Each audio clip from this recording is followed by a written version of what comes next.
Hey there, campers. While we're gathering around the campfire, we just want to let you know we are not what you would call experts. What we do have is a love for researching and discussing the lore of cryptids, creatures, and an occasional spooky woman that can eat our soul. So if you are in need of immediate help with the chupacabra in your yard, please consult someone else. Also, this podcast isn't for kids. These campfire stories can contain graphic and explicit content that may not be suitable for young campers, so listener discretion is advised.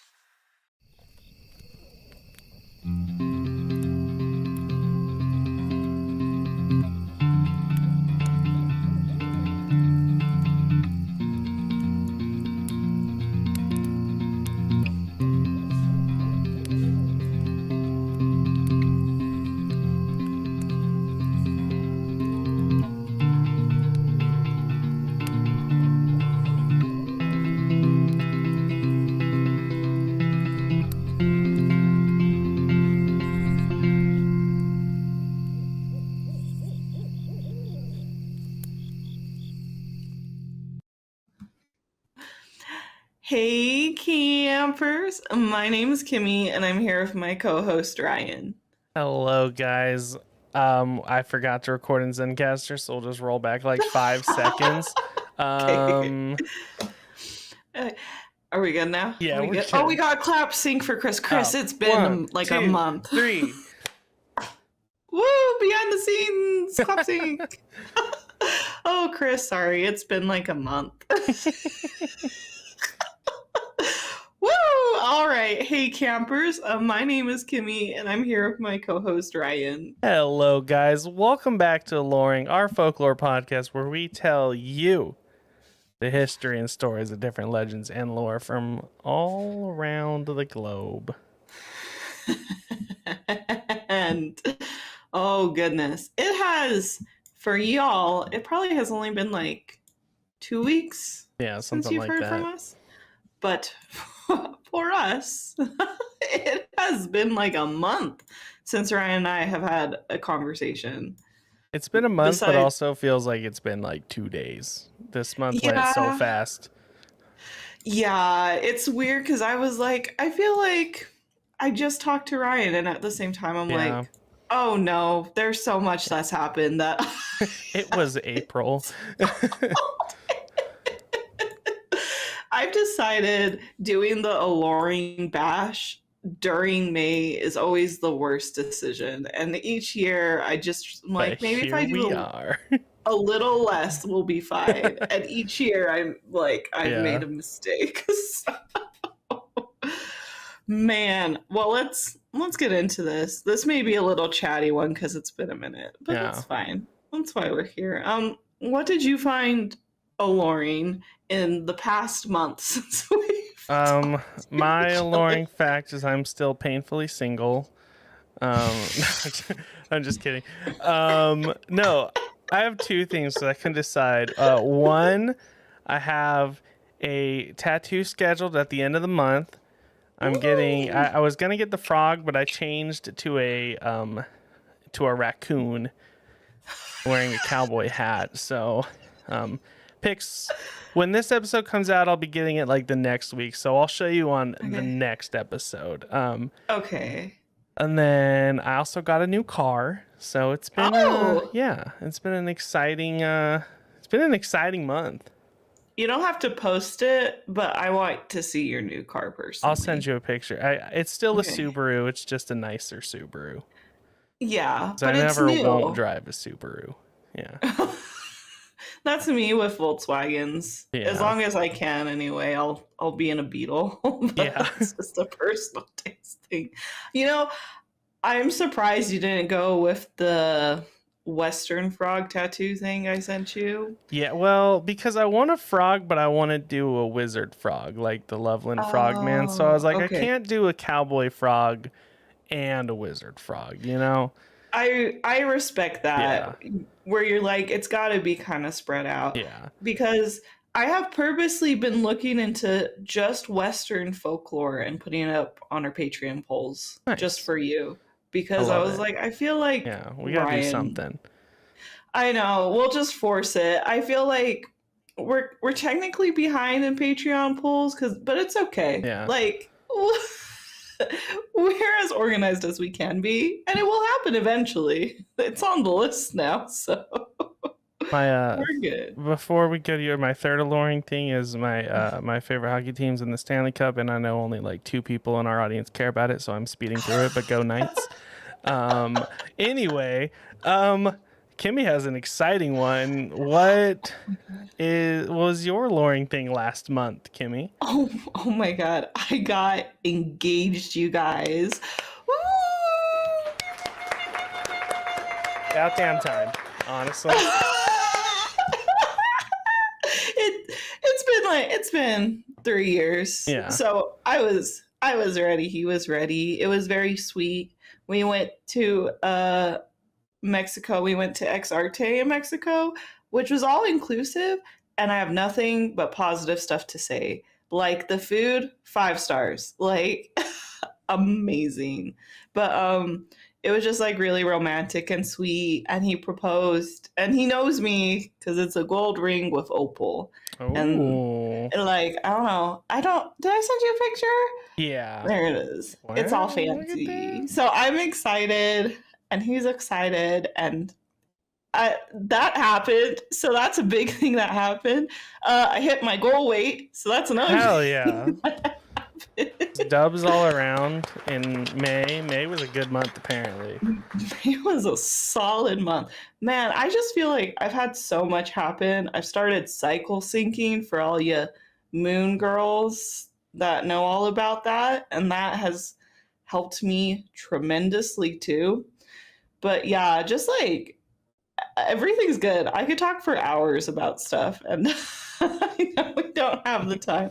I do want to take a moment to be on this platform and publicly apologize to Ryan, though, because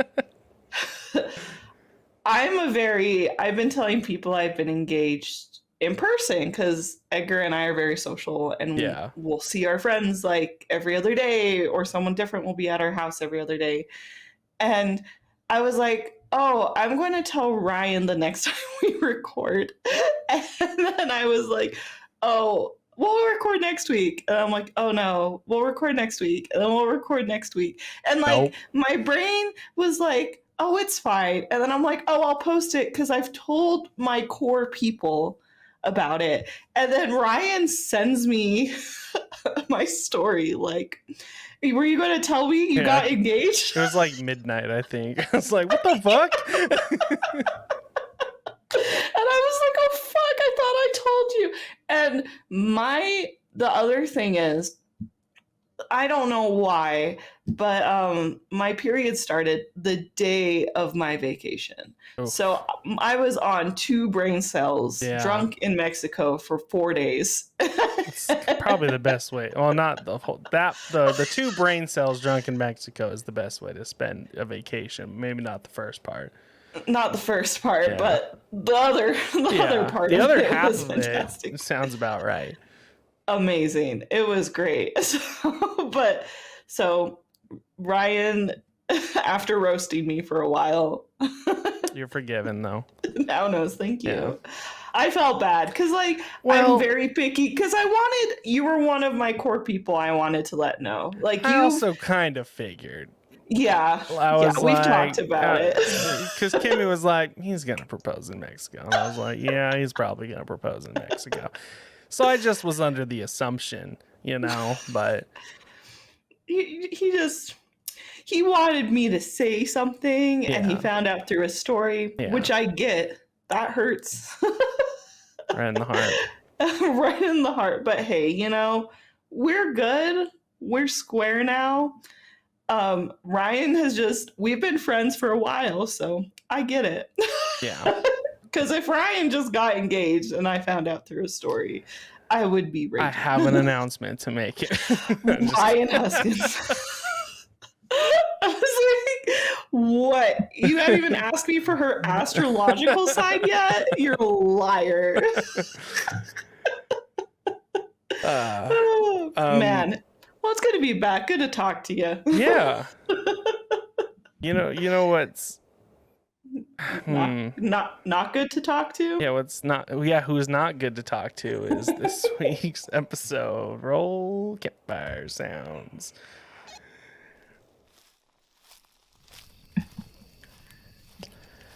A terrible science experiment gone wrong, resulting in humans that aren't the least bit strong. With lanky bodies and head misshapen like melons, these cryptid jacked cars and can't be identified as felons. So when wandering devils rode alone at night, keep an eye out for them, or you'll be in for a fright. Kimmy. I was gonna try and do like a Midwestern Michigan accent. I can't. The terrible science experiment, don't you know? I think that's more Canadian than Michigan, but anyway. Don't you know? Don't you know? Yeah, we're pure Canadian. So when wandering devils rode alone at night, you know.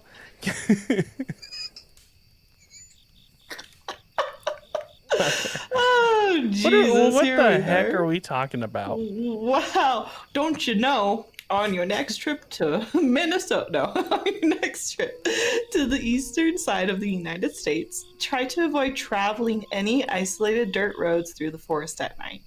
Though this is good advice in general, you may find yourself wandering these types of roads in Ohio, Michigan, or Connecticut, and if you are, be ready to run.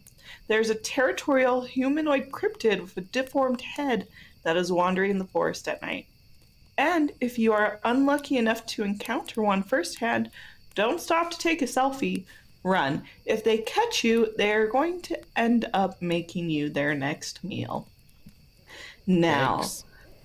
For all our video listeners, here is the lovely Melon Heads. And for all our adoring audio listeners, you can see this image by going to our YouTube, or you can go to our website, aloreing.com, and check out our blog to see it, or Instagram. Some OG OG Aloreing listeners may be a little familiar with this one. It is revamped, and it has more lights and shadows, and I am quite pleased with it. So, this week, we will be talking about cryptids that are believed to be human experiments gone wrong. These cryptids are known as melon heads and have been part of American folklore since the mid-19th century in parts of Ohio, Michigan, and Connecticut. Their most famous sighting has been seen near Lake County, Ohio, and their legends are still used to scare kids to this very day. So we got the melon heads for this one. I don't know, did I ever tell you about the melon heads? No. Oh, buckle up. Oh, this is a good cryptid because it's got the folklore, it's got the sightings, and it's just got it all. Okay. And that's why I really love it. And unblurry photos, right? And we're going to continue with the possible origins. So, completely ignoring Ryan's question, the oral stories of the ominous melon heads have been around from the mid-19th centuries. That being said, it's a bit difficult to pinpoint the exact origin story for these humanoid beings. That's because there's a collection of possible ones that popped up all around the same time in different locations. So it's much like the chicken or the egg theory. It's unclear which of these legends came first, so different variations of them all attribute to the possible origins of this creature. Okay. Mainly Michigan, Connecticut, and Ohio. So I want to kind of go through them. There's a lot of similarities between them, but they're all kind of unique to the area. So the first one, we are going to Fairfield County in Michigan. So this legend tells of how there's a group of children with hydrocephalus, which I think is how I say that. Yeah. Oh, I'm gone for a month and I can pronounce shit.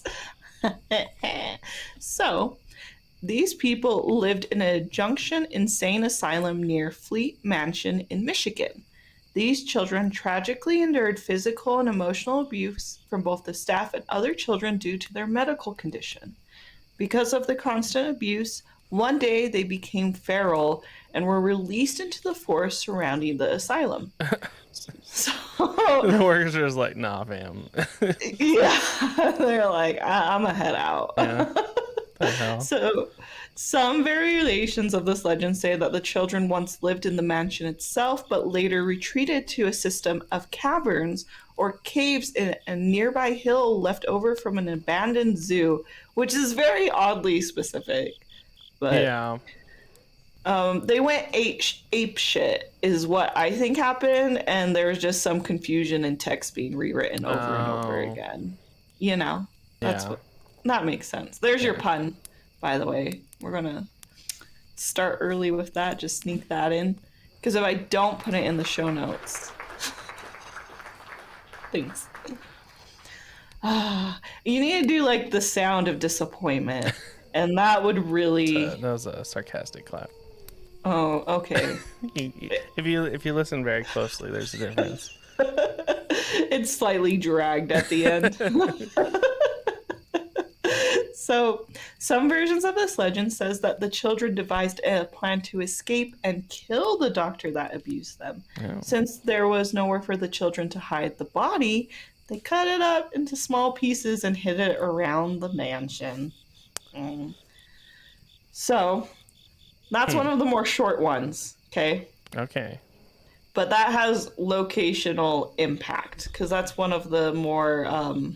that's one of the buildings they are associated with. Okay. Okay. And we'll get more into it later. Everything kind of ties together. So we got to go through like the origins first. So the next one is from Connecticut. And this is the most common one that's heard. Okay. So this version takes place in an asylum for the criminally insane in Fairfield County. Now, I do want to do a precursor because I did a lot of research, and apparently there's a Fairfield County in Connecticut, and then there's one in Michigan. But if I am completely wrong, just know I went to school for art. So yeah. Anyone that's into geography, please take over. Because I don't know. But for the sake of what I could find, we're going to say they're different places. So in the fall of 1960, there was a mysterious fire that burned down the building, resulting in the death of all the staff and a majority of its patients. That's all except for 10 to 20 inmates that were unaccounted for. These surviving inmates escaped into the woods, and in order to survive the harsh winters, they resorted to cannibalism at a time and went on as their sanity slipped away and they soon began to inbreed. This caused them to develop hydrosyphilis. So the other version of this tale involves a colonial era family of Shelton Trumbull that were banished because of witchcraft accusations. Just like the legend of the inmates, they also resorted to cannibalism, which led to inbreeding, which led to the development of hydrosyphilis. And I do want to put a precursor. When researching hydrosyphilis, those two things don't lead to it, but for the sake of the legend, I guess it does. Okay. So I wouldn't say go to cannibalism, but apparently cannibalism inbreeding hydrosyphilis makes melon heads is the secret Well, probably formula. more so the like inbreeding part, you know, because if like one person has like, or multiple people have like the recessive gene for it, then it's possible. Yeah. Probably not so much the cannibalism part. The cannibalism part's more so just they went crazy, I think is what it's saying. That makes sense. Because I was really stuck on the cannibalism. I was like, how does that affect this? Well, because I'm not an expert on cannibals, but I'm pretty sure there's a thing where like if you eat a person, you get like essentially like a rabies type thing. You don't actually get rabies, but it just makes you like loopy. Oh yeah, that's why like every Native American legend I heard growing up in Arizona was like, it's better to croak than to eat someone. Yeah, fair enough. because you will become evil. You know, like that was how all those stories were. I'm like, sounds great. It was like another fear of something on the reservation, you know. Ooh, so the final one, and this is the most popular one, takes place in Ohio, and they are all surrounding a man by the name of Dr. Crow. Oh, get those laughs out, because this is the darkest one. Okay, so we'll see about that. Yeah. So the first legend of Dr. Crow seems like a tragic tale from a horror movie. A sadistic scientist by the name of Dr. Crow, or sometimes Dr. Fudge, but I only saw it like 3 times, so I'm gonna just... What's the difference? I don't know. I don't know. I can't. Maybe his name was Fudge, and they're like, that doesn't make for a good story. His friends call him Dr. Fudge. Maybe it's like hyphenated, you know? Dr. So it's Crow like Fudge. Crow Fudge. Yeah. Dr. Crow Fudge. Yeah. But then you can't do the legend. It just gets messy, so they just shortened it. Too many words. There we go. So anyway, Bird Doctor had acquired some children. Some lore suggests that the children were kidnapped. Other lore says that the doctor made a deal with a local mental hospital he worked at to get them. Regardless of how it happened, he had 7 children he kept in his facility and lab in Kirkland, Ohio. While these children stayed in this facility, they were victimized by Dr. Crow's experiments. He'd perform torturous experiments on them day in and day out. Then one day, Dr. Crow injected... I'm not laughing at this story, you guys. Ryan just keeps crowing like a bird in the background.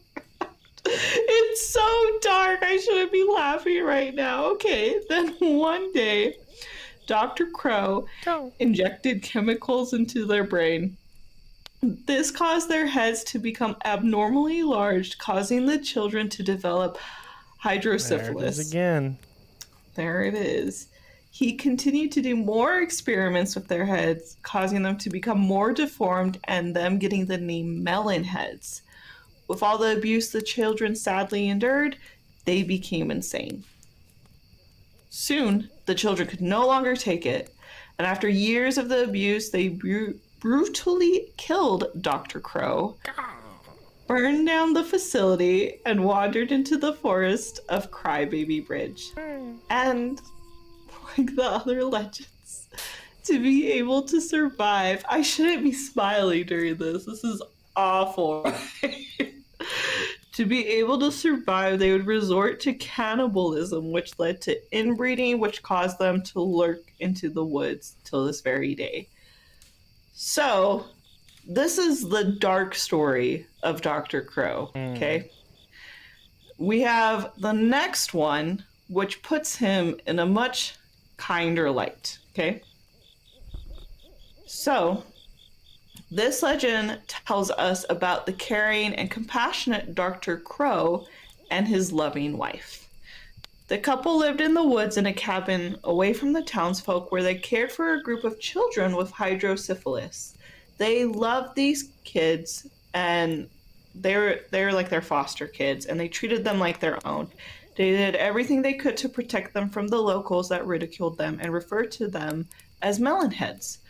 And they just didn't like this. They're like, we're going to take care of them. We're not going to bully them. We're not going to call them Melon Heads. They're just going to be our kids, you know? So Mrs. Crow did everything in her power she could to make sure the children stayed in the home and wouldn't wander near the town so they wouldn't get harassed for their appearance. With the couple being so understanding and compassionate, the kids quickly grew attached and they all became a loving family. But this isn't a happy story. One day, Mrs. Crow had passed away, and this caused the children's world to collapse. Lost without their mother, they panicked and ran through the home. Dr. Crow did everything he could to calm them down, but during the panic, an oil lantern was knocked over and set the house on fire, consuming the poor children and the doctor in the flames. This lore origin suggests that the children are now ghosts who wander the area, trying to find their mother and hurting anyone else that comes in contact with them. So, though we will never know for sure which legend is the true story of how the Melon Heads came to be, we know that these dark and ominous tales tell of people who experienced a tragic event that led to them into becoming something from a horror movie. With all these tales being a combination of malnutrition, cannibalism, and inbreeding with these groups of people created the subgroup of a humanoid creature that lurks in the woods to this day. The dark origins of this creature make it clear why the Melon Heads are so spooky and have grown in popularity as a scary urban legend to locals. So I think it's wild because all those stories were like the same kind of time. Yeah. And it's like they all have the same basic plot, but it's just like a little bit different here and there. To me, I personally really like the Ohio one because I feel like the kids being ghosts is a little bit more plausible. Oh, the second Ohio one. The second one. Okay. But I feel like the first one is what people have embellished the story to be. Yeah. So, like, you know, like in like the old 90s cartoons, like a lot of Courage the Cowardly Dog episodes where it's like the scary monster and it's like, oh no, this monster does all this bad stuff. And then Courage goes and sees the monster and it's like making them tea, you know? Yeah. Like, that's what it is to me. It's like, it was really like a good person and they were just doing these things to help. And then shit just went down, you know? And then everyone was like, oh, he did all these awful things. But yeah, I like to hope for the best as well. So make it a little combo of the first and second. The first and second? You think it's like a little bit of the both of them? Yeah. Okay. The wife maybe was like a nice lady, but the doctor maybe not so much, you know? You know? I like that. I like the little bit of one was good, one was bad. Maybe they burned down the house on purpose. Yeah, then the kids were like, we don't got our mama, and we don't want to be with you, so we gotta head out. You're welcome, Michigan or Ohio. We figured it out. We found the true story. We figured it out. Well, there. Didn't take that long, too. Just took like 15 minutes. That was easy.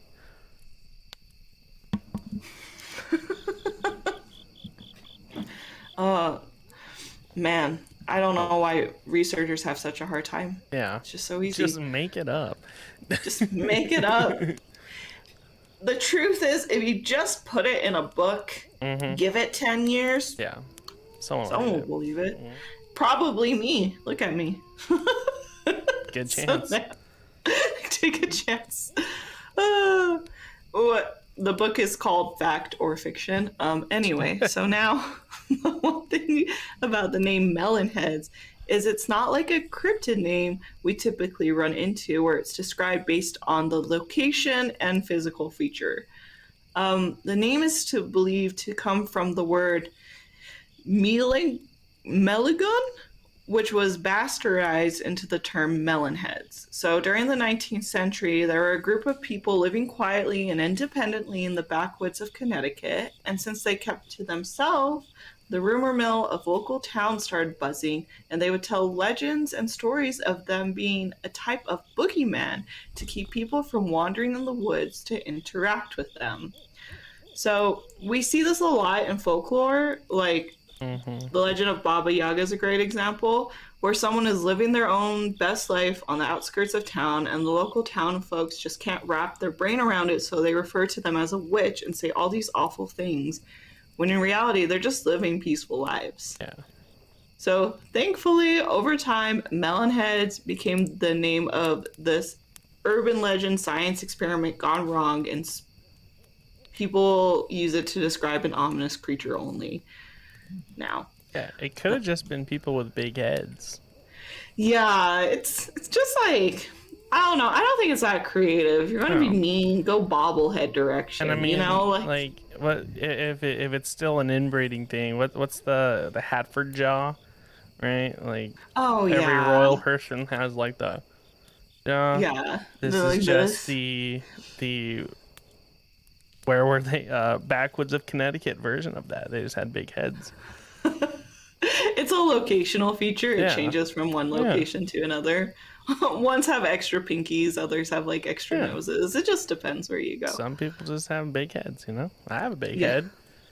This hat is on the last straw. Last spot. Last thread, actually. It's really holding on there.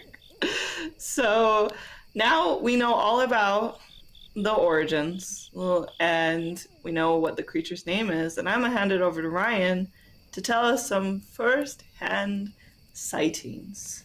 And boy, are there a lot. All right.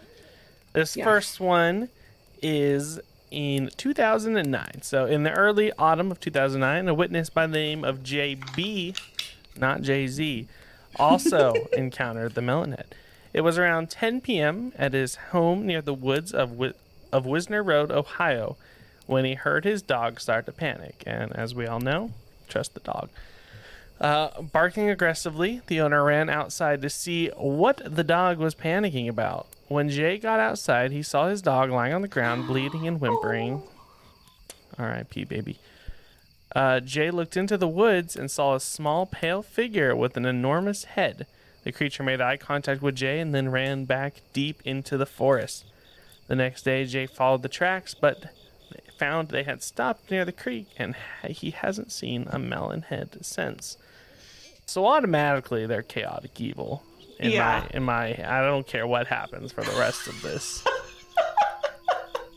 They could have repented. They could have died for our sins. Nah.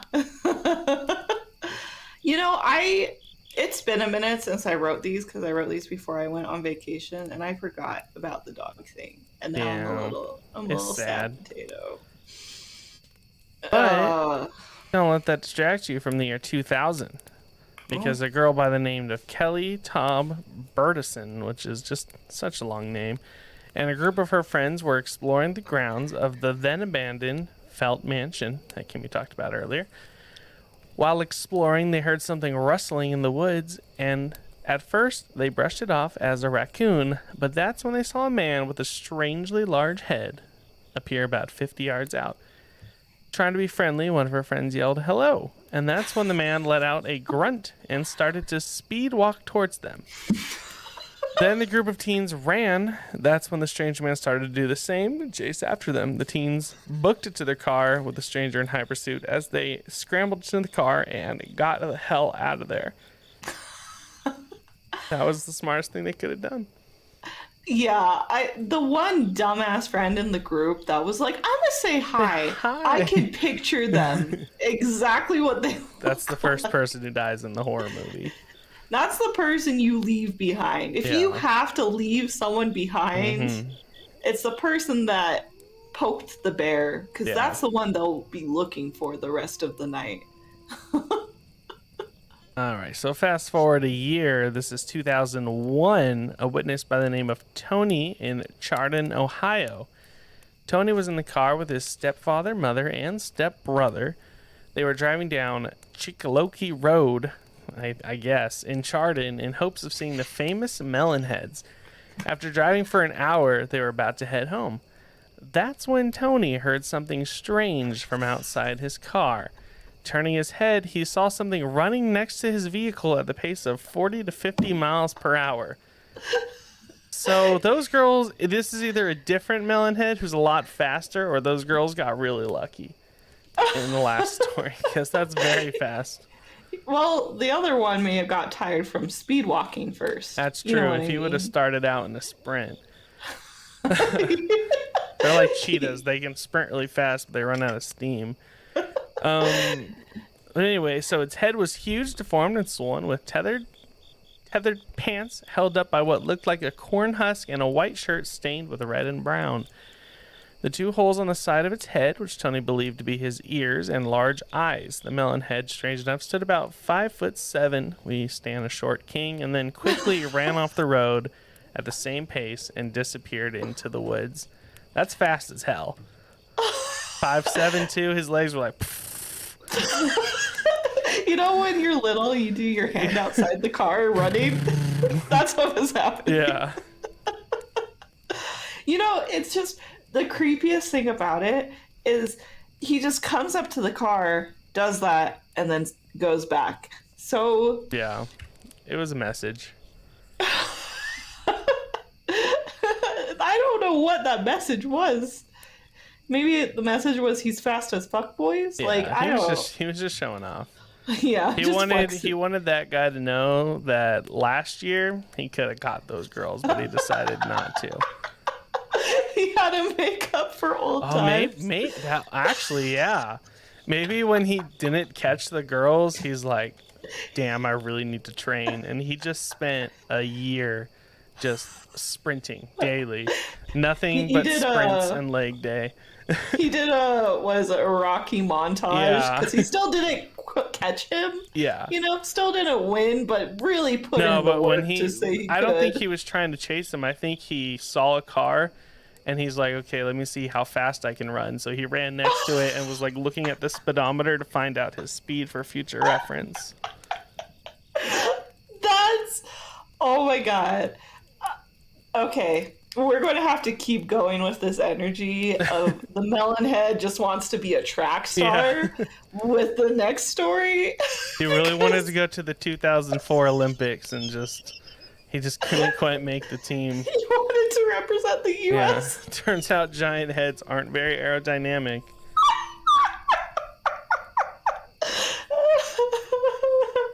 Oh, this is great. Okay. The next story is the one I remember, so it's all coming together. All right. Where were we? Okay. So we're going to go back in time to 1980. So this is when the Melon Head was just a young, spry guy before he could run 50 miles per hour. So a group of high school girls from Notre Dame High School in Fairfield decided to go out for a night drive near Dracula Drive.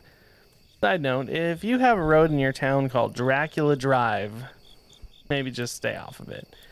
Or, on the contrary, give it a chance. Fair enough. Yeah, maybe you like what you find.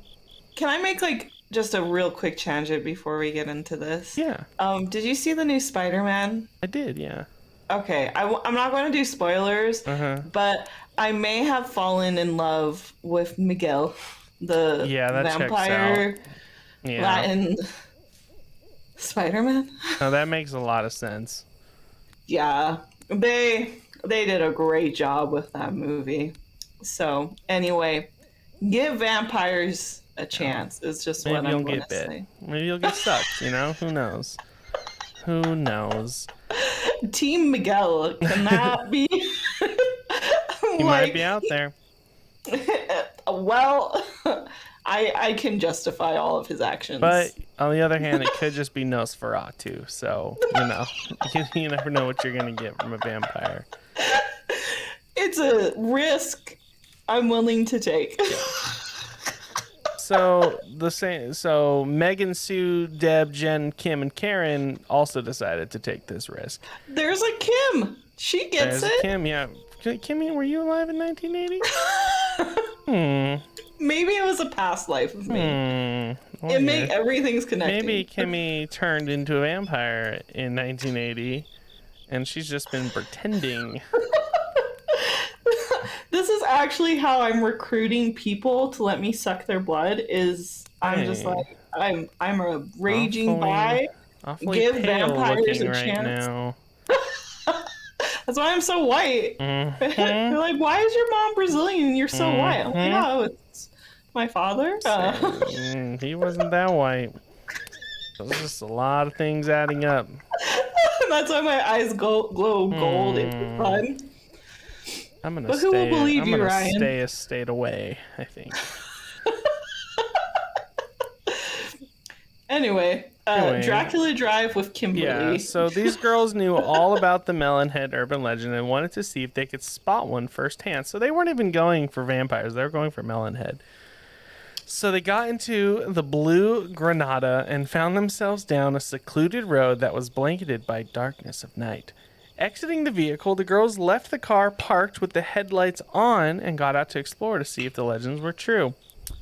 I don't know if you know this, but if you turn your car off and leave your headlights on, your batteries are going to die. Walking down the road, the car headlights, as their guide, the teenagers joked about the Melon Heads as they walked down the road. Once they were a few hundred feet from the car, they heard the door of their car slam, closed down the dark street. Turning around, the headlights got closer as the car started driving towards the group of girls. The girls all proceeded to jump into the tree line of the forest to avoid getting run over by the car. As they looked back in the car, they could finally see the thieves who were driving their vehicle. They were described to be the size of children. Their wide eyes that glowed with bright orange hue, huge deformed heads, and ragged clothes. These children, looking humanoid, laughed as the car drove into the night, having legends say that they can still be seen driving around the blue Granada to this day. So, see, that was the first taste of speed they got. Yep.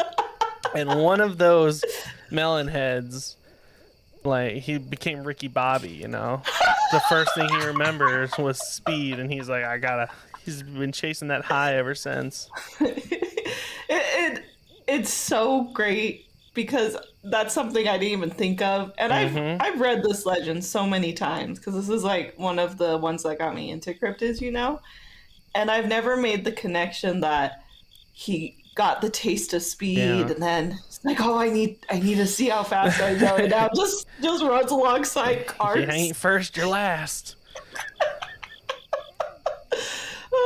It's like a Dukes of Hazzard kind of vibes too. I'm here for it. You know what else is really quick? Oh my god, our commercial break with our sponsors? Yeah, so don't go anywhere. Be right back. Love you. Alright, and if you're on YouTube, we got new prints, old prints, all types of prints in the print shop on aloreingshop.com. I figured out how I can put my own art prints that I print in my lovely office and send them to you guys, which is pretty cool. So now you guys can get the prints online instead of having to be in my area and attend my art shows that happen once in a blue moon. And you can get them pretty big, right? Like 8 by 11. Like that's. I have 5 by 7 and 8.5 by 11. So if I mail them with love. Yeah. So like, go get one. If one. your work office or your room is boring as hell, get some prints. Yeah. Right. And here's the thing. You can get prints there, or you can go to our Patreon and you can join our campsite moon mail tier, which is really cool. And you can get like 2 prints, 2 stickers, and a random zine item every month. So that's pretty cool stuff. And you're basically making money. Yeah. And what you do is you hoard them like a dragon with coins. Yep. So once the holiday season comes around, you got one for your niece, your nephew, your uncle. Everyone's getting prints. Your partner. Everyone's getting prints. You're getting a print. He's getting a print. She's getting a print. You'll have enough prints where you can even give a petty print. You know, like if there's that Karen at the office that is like against ghosts, you get her that really pretty La Llorona one. And if she says anything, you're like, maybe you're a little problematic. Yeah. So now she has pretty art she can't throw away, but you've put her in her place. Win-win. Yeah. Nothing but wins. So that's all I got. All right. Well, let's get back to the show. All right. Alrighty. Welcome back, campers. Kimmy's taking a drink of water, so I get to do the welcome back this time. Oh, thank you. I want another sip. We hope you enjoyed that tiny, itsy bitsy commercial break that we just had there. Now we're going to talk about, well, not we, Kimmy is going to tell you about the appearance and the history of these Melon Heads. And I'm just going to sit here and look cute like I always do. Always. He's going to drink. I'm just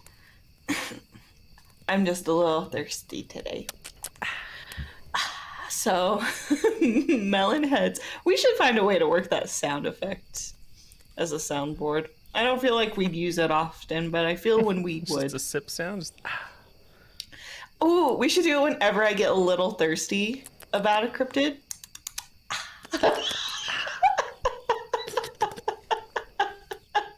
La la la la la la. Do you want to take a little sip of this drink real quick? Perfect. That will be the one. Okay. Now we're gonna talk about the cryptids a little more. Oh, jeez, it's good to be back. Okay. Dr. Crow's behind you guys. Ow. You gotta do the mic thing too, where you like ASMR touch the mic. This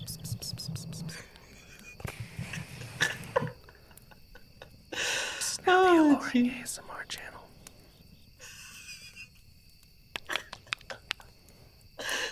It's just me wheeze laughing the whole time as Ryan does it. I don't know why I'm wheeze laughing so much today. I think it's because I had a little bit of a sore throat. That's why she's parched. Wait, what do the Melon Heads look like? So, the Melon Heads have a remotely humanoid appearance except for one thing, which is their large, deformed, bald, melon-like heads. Nice so smooth like a melon. Overall, they appear small and frail, standing at 3 feet in height. So 0.9. So they're short. They're fast, short kings. Maybe they really like Sonic the Hedgehog. You know, gotta go fast.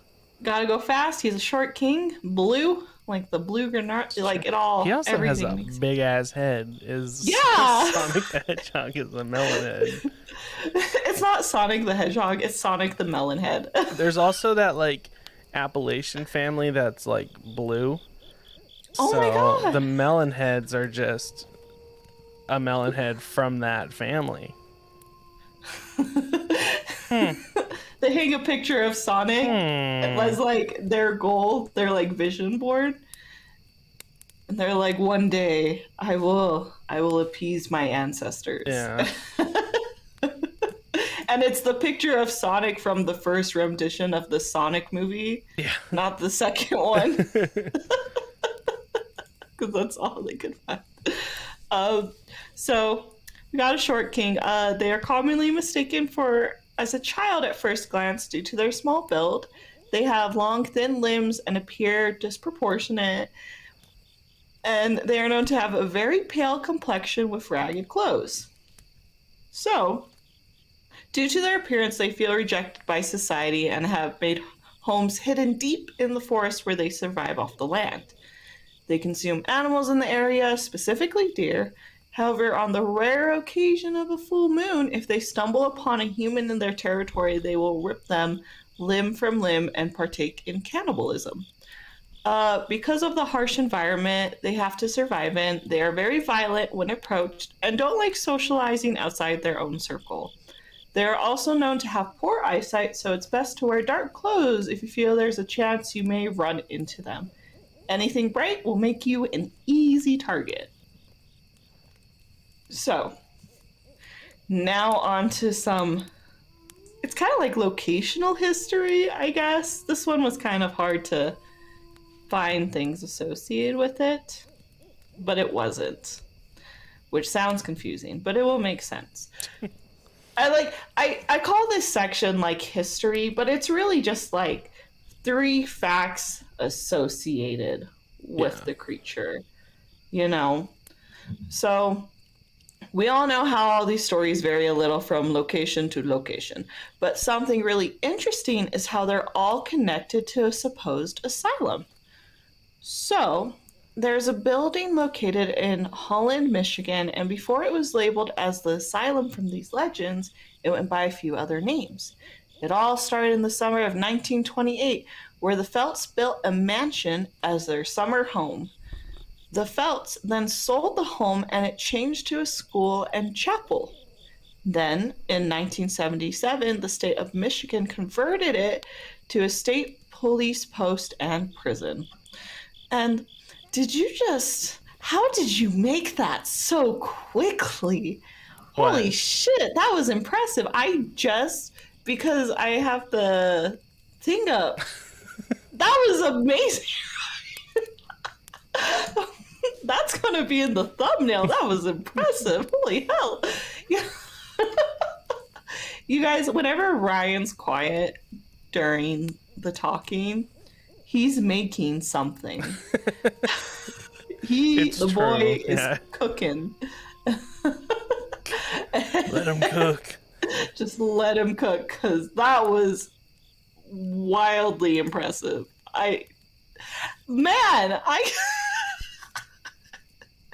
He only flashes it for a second too. I just need to make like a little book of all your unhinged memes. And the captions need to be like vague painting titles. Yeah. And it's like Sonic the Melon Head would be that one. Yeah. And and that's it. And then I want to bury the book somewhere and put like some witchy symbols with it. And like make the pages look dirty. Yeah. So it's like some ancestral thing people have to decipher and go mad over. It will be great. So anyway, back to what we're talking about. So it's now a prison, right? This is where the legend says that the old building was not only a prison, though, but it was the home for the mentally insane.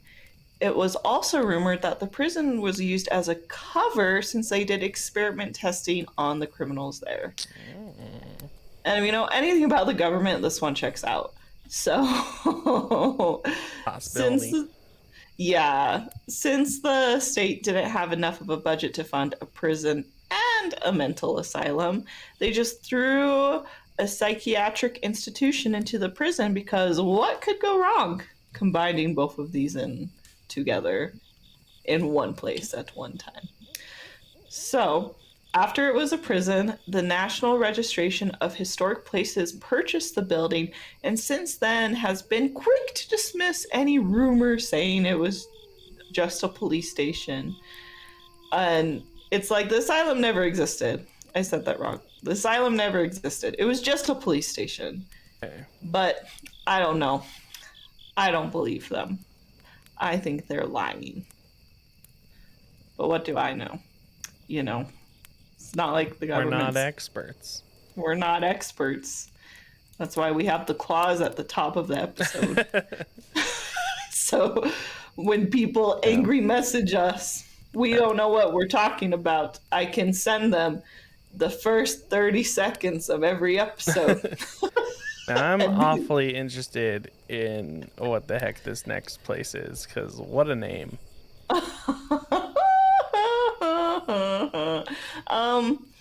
So if the asylum wasn't enough to set the spooky scene for this story, there's also some iconic roads where modern day encounters of the creature constantly occur.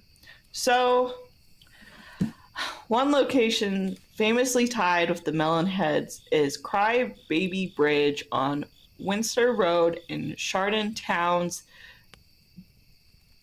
Gaga County, Ohio. Home of Cry Baby Bridge. Goo Goo Gaga County, Ohio. Sounds like an Ohio county, if you ask me. Checks out. That's what it is now. So rumor says if you go to the bridge at night, not only will you possibly see one of them running around, you may also see the ghost of the evil Dr. Crow firsthand. Then you may hear a crow in the distance, I guess.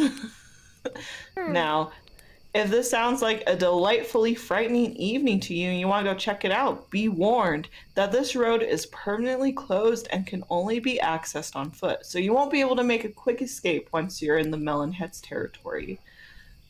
I'll just tell you, because you brought up the name. I don't want to go too much into it because it's like ghosty things.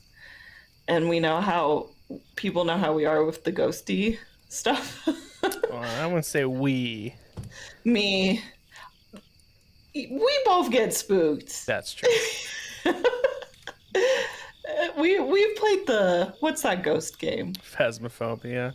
I don't want to play it because it has the Ouija board option now. I'm scared I'll accidentally touch it. Yep. That's my fear. And we learned from our friends at Strange Talk Radio, maybe don't use the Ouija board and Phasmophobia, because you never know. You never know. Maybe the ghosts like to game now. We have no idea. It's true. But the reason it's called Crybaby Bridge is because there's a legend where the doctor throws babies off the bridge. Oh my god. And that's all I'm going to say with that, because it makes me sad. Ohio the whole story is wild. So that's why it has the name. But and like you'll sometimes hear the crying of children. Okay. So like that's the other one. And there's like some connections of that with like a goat man too. Like the scientist becomes a goat man. But oh. So it's like, I feel like it's one of those spots where like all the local scary legends have kind of gone together in like a big mixing pot. I mean, with a name like Crybaby Ridge, makes sense. Yeah, if someone's ever like, you want to go to Crybaby Bridge, I'd be like, why? Yeah, no thank you. There is nothing of that interests me. So, the next location is known to be a majority of where the Melon Heads sightings take place. So, it's referred to by locals as Dracula Drive. In a number of towns, such as Newton, New Milford, Shelton, Trumbull, and Monroe, a collection of legends place the Melon Heads territory around a mysterious and mythical street commonly referred to as Dracula Drive. So, this road is described as something that's always secluded, rustic, single-lane dirt road that's paved its way through a thick forest. It's believed they are part of the Melon Heads territory, which is why so many people encounter them on the road. Here's the thing. None of these towns that have a Melon Head legend associated with them have a road specifically labeled Dracula Drive. So, depending on the version the legend is told, one of several existing streets are mistakenly referred to or coincidentally coincide with Dracula Drive mentioned in the stories. So, well, we're going to talk about some of the roads here in a second, but pretty much what that means is they're all different roads with different names, right? Mm-hmm. This may be Shirley Drive, this may be Margaret Drive, but locals refer to it as Dracula Drive because it always fits those requirements. It goes through the forest, it's a one-lane road, it's dirt, it's spooky. It's just the vibe for it. So, you basically wrote a country song when you described Dracula Drive. Oh, I've fallen so far. Rustic, single-lane dirt road. That's the start of a romantic love song. Yeah, well, if I'm a girl singing a country song, I gotta talk about how I found my partner cheating on the woods. Secluded, rustic, single-lane dirt road. We're gonna go driving down Dracula Road. Yeehaw. You know, I want to like country music because I love folk and bluegrass and punk. But I think I grew up at a time where all the country music was either he's been cheating on me. Oh, see, Kimmy, you've been listening to the wrong country music. That's the problem. Yeah, or it's like he's like, I love my woman in bikini and my tractors. Mm-hmm. Or it's the duo song on how we are never going to be healthy because we hella toxic, but I love you. You've been listening to the wrong... I'm gonna send you a playlist. Okay. You know, the other thing I don't like about country is the twang. Wow. Like, but that's why I like folk and bluegrass, because it doesn't have it. It has like the banjo. Oh, okay. I thought you meant like the accent. I was like, I don't know how to help you there. I don't like the twang and like the guitar. Yeah. You need some like gothic country. That's a thing. Is it? Oh yeah. Ryan, I'm gonna send you a you're playlist. shitting me. Please send me it. Gothic country? Oh yeah. It's a whole thing. Excuse me. Uh-huh. Well, Kimmy may like some country because I love... Oh, wow. Well, I firmly believe everybody would be a country fan if they didn't listen to like radio country, because radio country is garbage. Well, I grew up in Utah County, and that's all we had was radio country. Yeah. Radio country and Mormon hymns. Like, that's all I heard, and it was exhausting. Jeez. So, anyway, Ryan and I haven't talked in a minute, so that's why I keep getting sidetracked, you guys. Well, we were singing about rustic single-lane dirt roads. I mean, how do you not get sidetracked? That's fair. You gotta put your heart into it. So, some of the roads, for anyone that wants to go exploring, we don't condemn it, but if you see something, send us a picture. We don't condemn it? Is that right? All right, that means we encourage it right there. We do condemn it? Condone? We don't encourage it. We don't condone it. Kimmy said we don't condemn it, so you heard it here first, folks. Kimmy wants you to go down a secluded rustic single-lane dirt road called Dracula Drive. Anytime, just go ahead, go do it. What's stopping you? Don't do it. We're not responsible.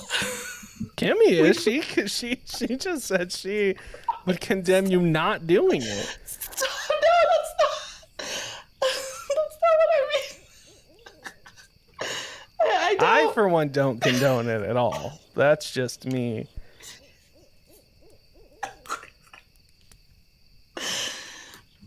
We're not responsible. I never realized you were so rebellious. Kimmy goes on vacation one time, just changes. Gets engaged to a bad boy, and all of a sudden. Oh my god. Well, take pictures, you guys. Jesus Christ. Okay, so the roads are Edmunds Road in Oxford, Velvet Street in Tumble or Monroe. So this runs between Tasha Road in Turnbull and Judd Road in Monroe. She's even giving you exact locations. You're going to make a left down to Shua Road in Trumbull. You're going to find the crossroads. There you're going to dig up some bones, all right? Not too many, though. Just like 3. Yeah. Then you're going to recite the ancient chant. The ancient chant is Goo Goo Gaga. Yeah. And then you cross Crybaby Bridge. Oh, Lord. Okay. And then we got Zion Hill Road in Milford. The roads around Lake Mogan in Fairfield. All of them. Marginal Road in New Haven. Jeremy Swamp Road in Southbury. Wow, I really got super It's not specific. a full road. It's just marginal road. It's just partially there. Yeah, it's a marginal road. You only need half a bone for that one and to recite a quarter of the chant. Yeah. You will find the chant on our Patreon. You can become one for $3 a month. That's a sneak peek of what it is. A little longer than that. You need a helium balloon so you can really hit those high notes in it. The final is passing roads in and around Roosevelt Forest in Stratford. So I want to say it wrong again. I know you're not going to tell me. No, I'm laughing at this image. So I don't know, be safe, make good choices. Or don't. We're not responsible for what you do, but if something happens, send us photos. Just remember, we condemn you not going on these roads. This is what I get for doing my spells before recording. Okay, this is on me. I accept it now. So, now, if we have learned anything about good old creepy urban legend, is if there are bored teenagers in the area, they are going to eat it. See, now we need the sound effect. So a major reason as to why this legend is still so popular is thanks to the underdeveloped frontal lobe of a teenage brain, which makes one of them thrust themselves into dangerous situations with friends just to get a glimpse of something spooky. Local teenagers would tell of the Melon Heads encounters they personally experienced, from seeing the creature's glowing eyes in the heavily wooded areas to them outright attacking their friends. These legends popped off in the small rural towns, and since there wasn't a lot for kids to do during the mid to late 19th century, it's no wonder the spooky legend was talked about from one county to another. To this day, local teenagers still claim to encounter them near Fleet Mansion. They will do evening they will even do dares amongst one another to go check out the mansion, where it's rumored that after years of abandoning the place, the Melon Heads, or as the teenagers like to call them, the Wobble Heads, can be seen in the vacant old buildings, moving curtains, having shadows appear through the windows, and making strange noises from footsteps to heavy breathing. Mm-hmm. And if this isn't scary enough, some say Dr. Crow's ghost still wanders the home and attacks anyone who gets too close. So, from Michigan to Connecticut, whether the story takes place near an ominous road or an abandoned asylum, this legend is still popping off to this day, and I believe it will continue to be told as long as the teenagers keep it alive, kind of thing. Yeah, I mean, that's how it goes, you know? If, honestly, I wish we had a spooky legend like this. Like, as a teenager growing up, you know? Yeah. Like, I feel like the scariest thing I got was snipe hunting. See, and we had like... No, it's not scary, though. Yeah, we had snipe hunting, and we had an old abandoned meat factory by my house. Yeah. And, like, that was kind of it, which was slightly disappointing. So, anyway, that was the taste of disappointment. It's a lot like college, actually, so... Yeah, we did have the killer clowns. We were in college for that. Yeah, that's true. I feel like, I don't know, weren't we at the end of, like, our college? Yeah, we were like juniors, seniors, maybe. I thought we were, like, seniors when that hit. It may have been senior, I don't remember.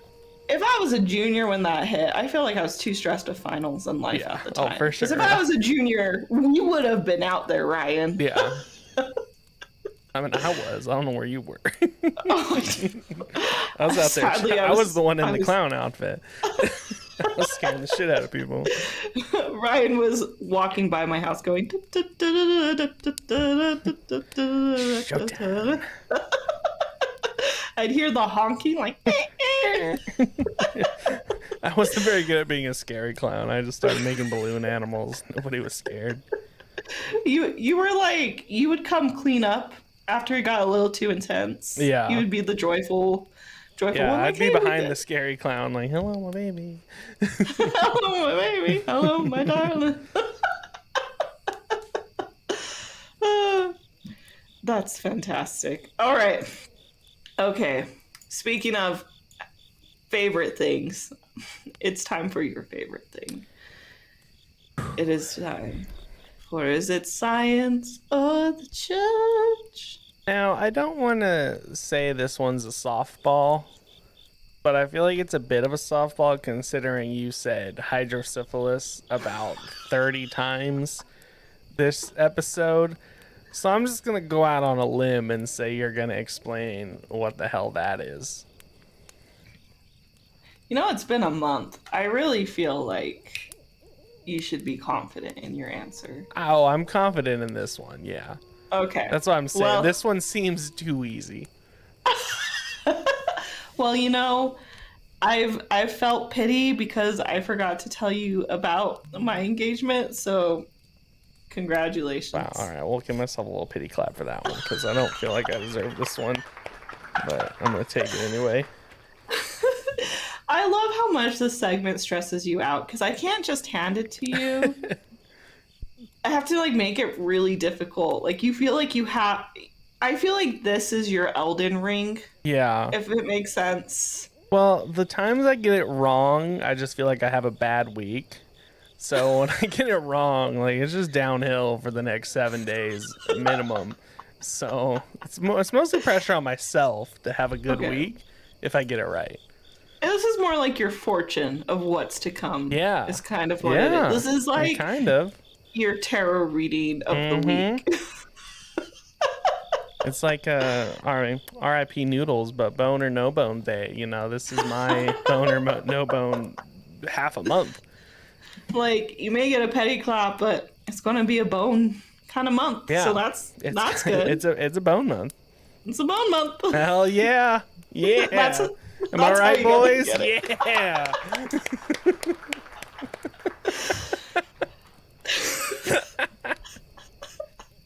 I felt pity, and now I regret it. You did that one. That was not me. The empathy in me is slowly fading.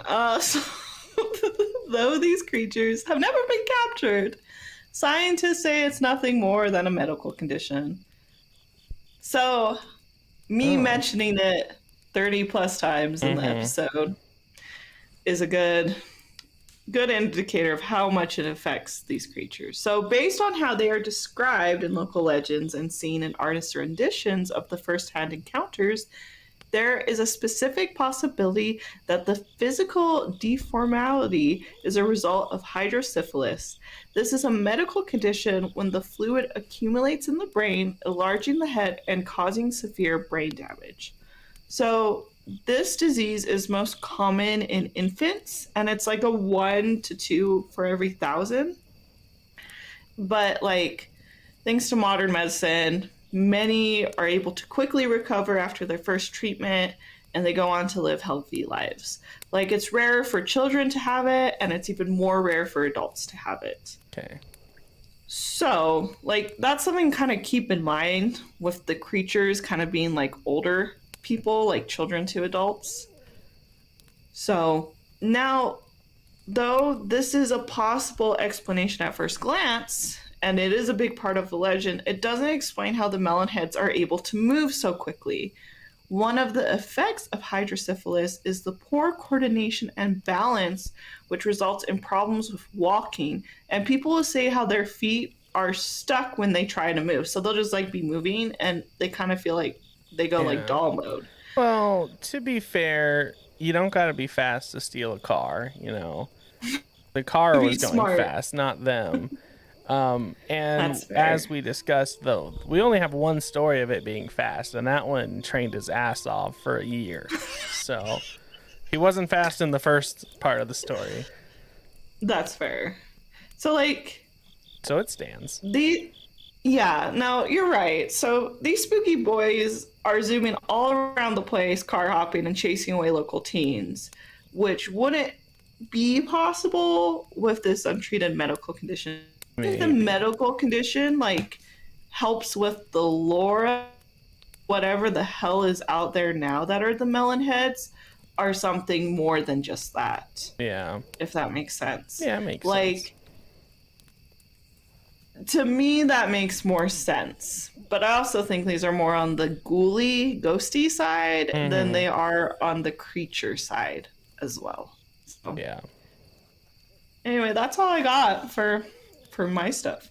All right. Well, I have one more quick little segment. Everyone's favorite, Modern Takes with Ryan.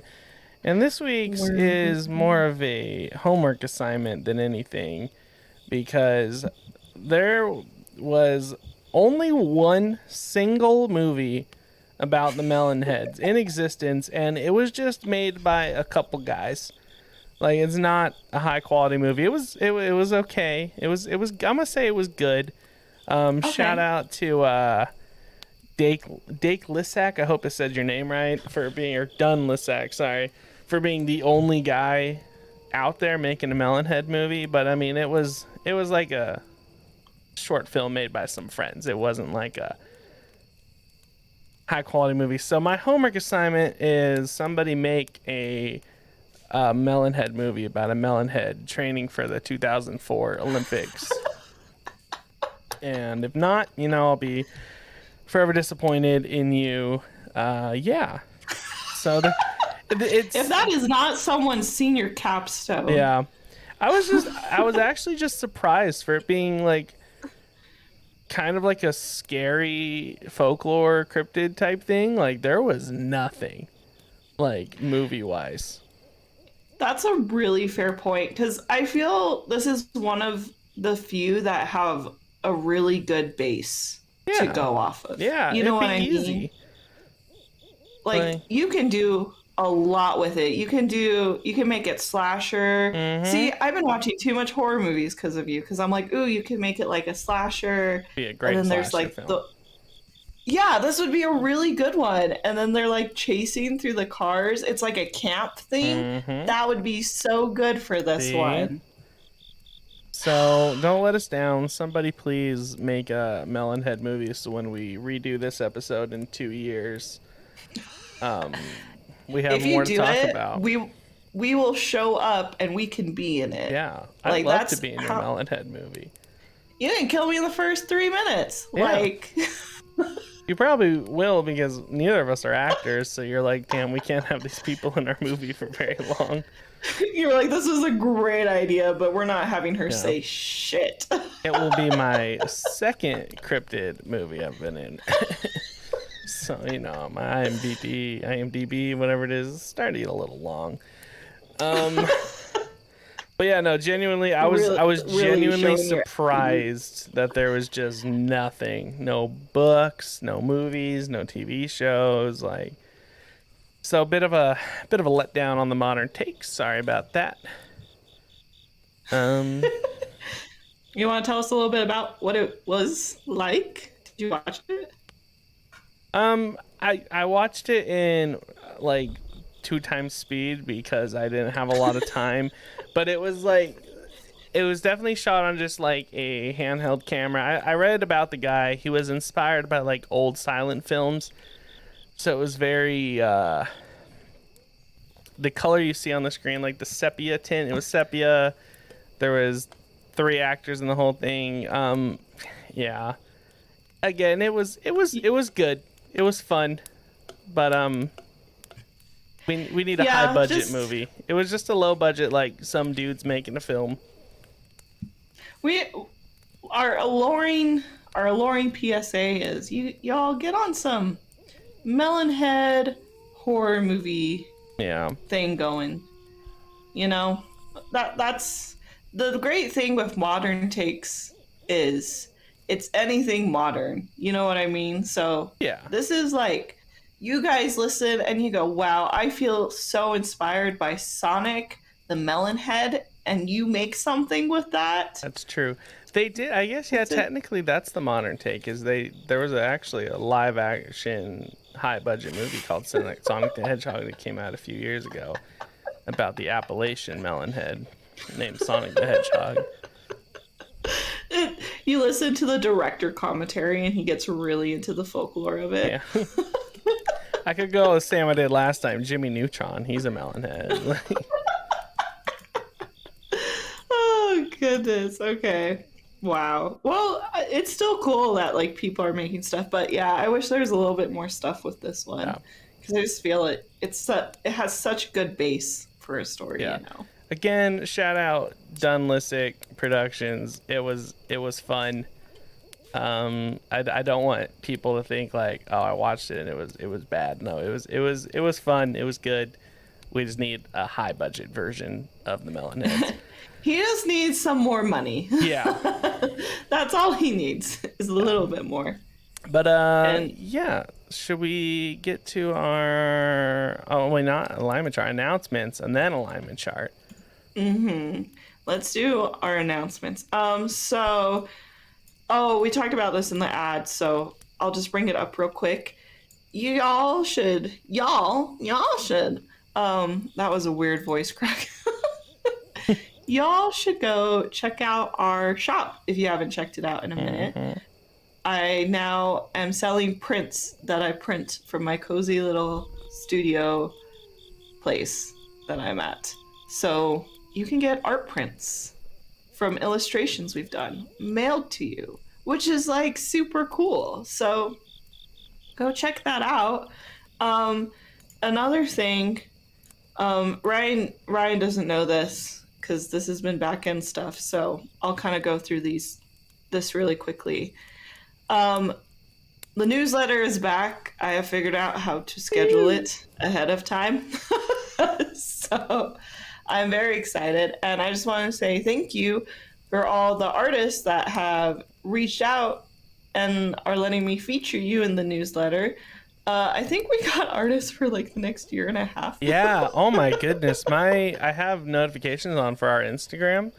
And when you posted that post, I went to bed and I woke up the next day and it said like 65 like Instagram notifications or something. I was like, oh my goodness, it was awesome. No, it's so great. So like insane. My tattoo artist commented on it. I don't know if they submitted, but no, like all of them did, and it was so great. And in doing that, like, because I was like, I want to like have like the whole point of Aloreing. Like when I first started this, like this was before Ryan. It was in the midst of the chaos of COVID, and I wanted to do something where it was just kind of a break from everything, and like stories were like always like that for me.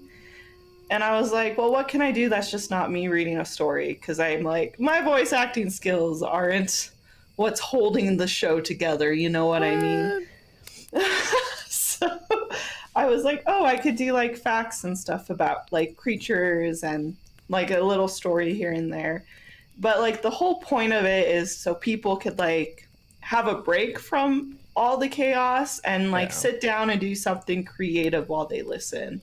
Like that's why our vibes are kind of chaotic, calm, and funny all at the same time. And like Ryan knows it, and we used to do it where we were doing like an artist challenge with each episode, and I would shout them out, but it just took so much work. I was like, I don't have time to be like shouting out these people like I want to. Yeah. But after doing that post and realizing how much people like, I feel like a lot more people are into folklore now. Yeah. Like there was a change in the wind, which is because of Ryan, actually. Yeah, duh. But there was like a change in the wind, so we're going to start doing on our Discord with each episode. I'll post an art challenge, and it will just be like based off the episode we do, and you'll have like 2 weeks if you want to draw something. We'll post it up. Like everyone on our Discord will see it. You can link it to your social channels. I don't care. Yeah. Like if it breaks one of our rules, we'll take it down. But like, yeah, we don't got a lot of rules, so do whatever you want. You know, we're not your parents. Yeah, we're your camp counselors, so we're just like have a few rules, but like we let a lot pass. The more people that submit photos, the more Google's gonna like use our photos in the Google image. Well, not our photos, but everyone's image in the Google photos. So if you want your cryptid smut on the first page of Google, probably submit it. You know, we probably can't show it on YouTube, but we can for sure show it on Discord. Like, yeah, no, that's a very great point. And the other thing too is I will be adding an artist shout out page on our website for people that make fan art of our podcast. Mm-hmm. Because I've gotten a few pieces and I want to like shout it out. So once I get a few more, enough where I can put like 10 on a thing, then I will make that page. So like go to our Discord. If you draw us as a stick figure, like I would love to see it. Ryan would love to see it. I'll probably frame it because that's my personality. I'll go right on the fridge. Yep.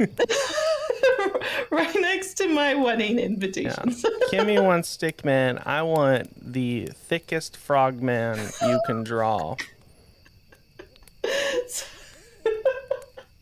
So 6 anyway, C's. 3 C's at least. 6 minimum. 3's not enough. It's never enough. So anyway, I know that was a long tangent during the announcements, but yeah, the art challenges are coming back. There's a lot of amazing artists on our newsletter. You can join our newsletter by going to our website, aloreing.com. You can join our Discord. The best place to find all our links are on aloreing.com or aloreing.com/links, LINKS. But yeah, I'm trying to go back to the art roots because that's why I started the show. That's why I do an illustration with each one, and I just feels right, you know. And then our last announcement. Oh, sorry. I'm gonna take this one if Yes. that's okay. Okay. Yeah, I'd like to thank our community for having just such class, culture, sensibility, sense of smell. Just everybody in this community is just so cultured. And that is because my candle won for best candle in our recent candle sale. You know, it was expected. I'm gonna be honest. Yeah, I don't know what else to say about that except that shit smells so good. Kimmy's was good too, but you know. I got second. Look. Kimmy is more talented than me in like every single other aspect of my life. So me actually winning something, I was like, it meant a lot, you know. Something creative. It's I needed it. It's like when you beat your older sibling at like a video game, and you're like, "Fuck yeah!" You know, like I get it. I don't understand. So if you missed out on the candle sale, you really missed out because that shit smells so good. Yeah, I have I think 4 extras because we did we actually did a pretty big batch, me and my mom, and those will be sold at shows, and I only have 1 scent of yours left. So, I wonder why. And then 2 of the others. So yeah, it's fine. I'm not hurt at all.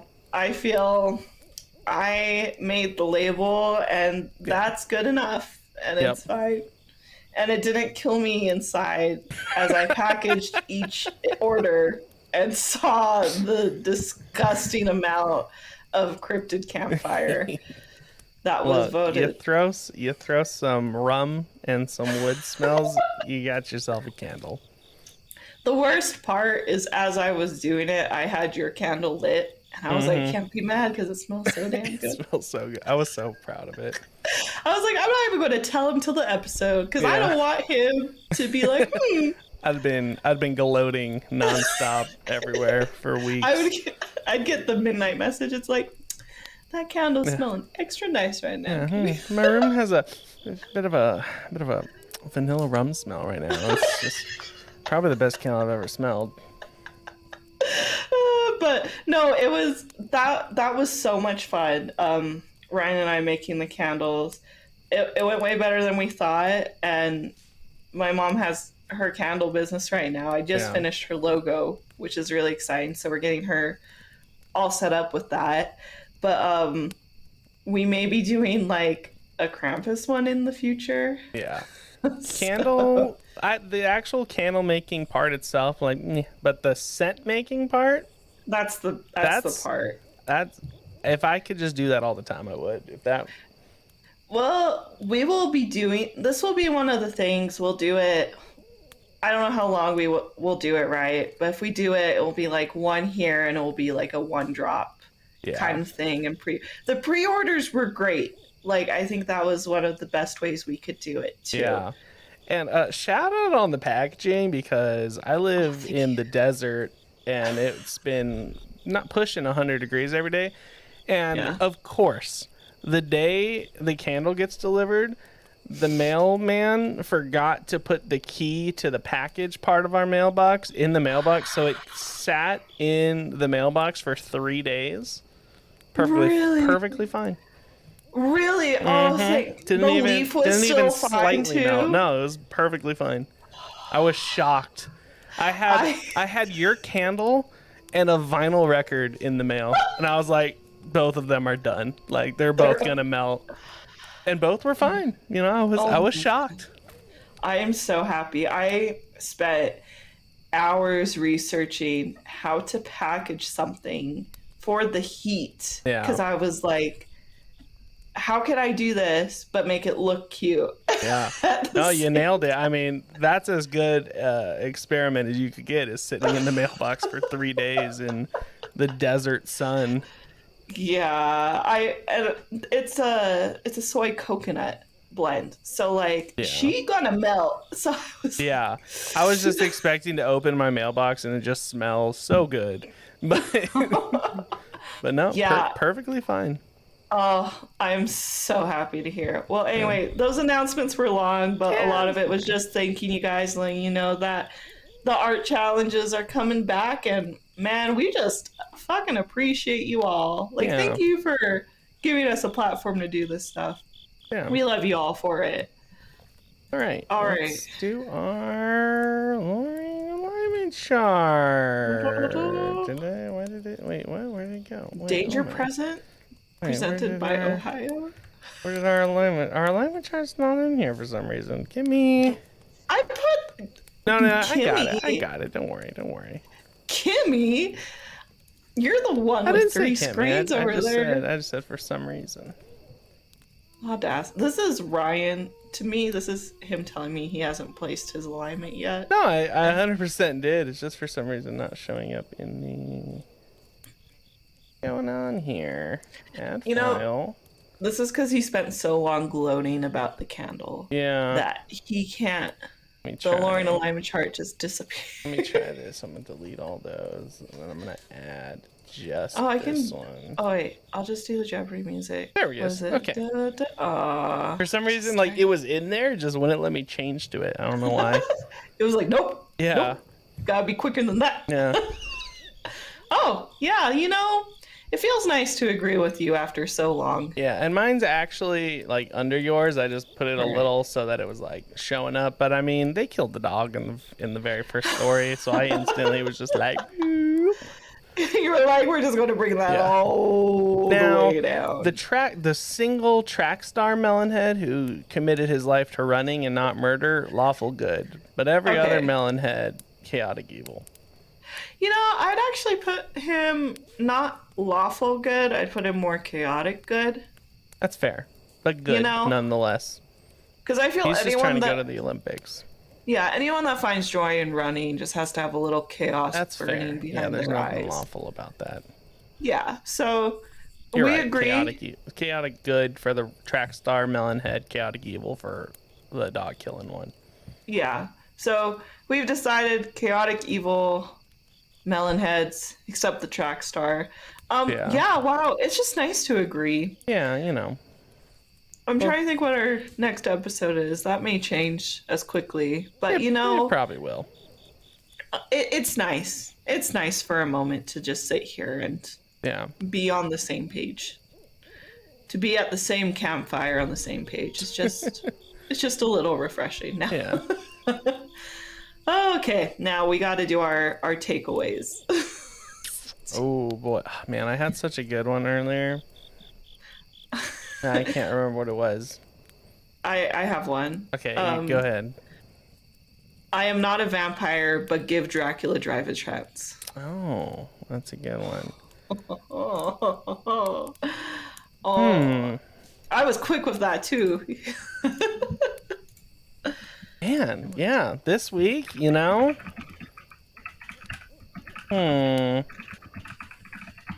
typing over there. So I don't have to remember it later. Yeah. Well, we talked about Dr. Crow. Was it something with him? No, I'm just gonna say, if you want to be fast, you gotta train for it. If you were one day chasing a group of girls out of your house and you're just too damn slow for them, and they're trespassing on your territory, train for a whole damn year straight, and you'll get fast enough.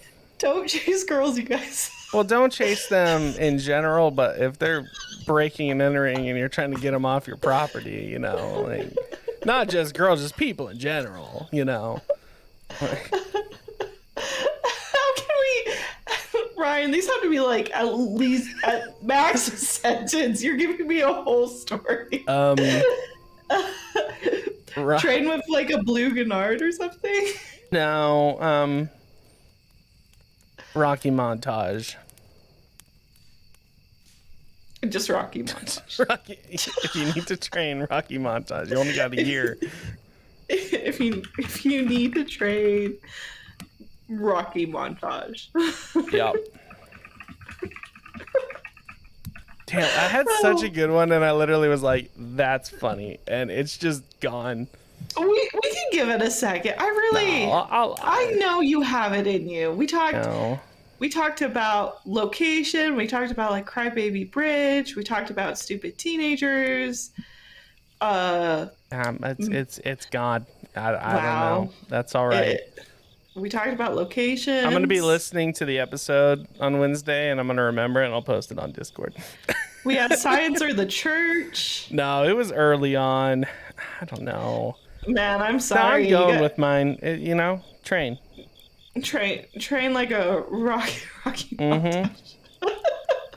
Okay, well, you know what? This has still been great. You'll remember it tonight once you're laying in bed. Yeah. I'm definitely going to wake up at 3 a.m. and go. If it's really that good, you'll hear an edit at the end of this episode. Yeah, it's going to just be a really bad voiceover. You just send it to Chris. Yeah. You're like, I'm sorry. All right. Well, you guys, thank you so much for listening. This has been Aloreing. You have just the most alluring day. Go fast, or praise Dale, raise hell, something like that. And then we'll catch you in a couple of weeks. Bye. Praise Dale.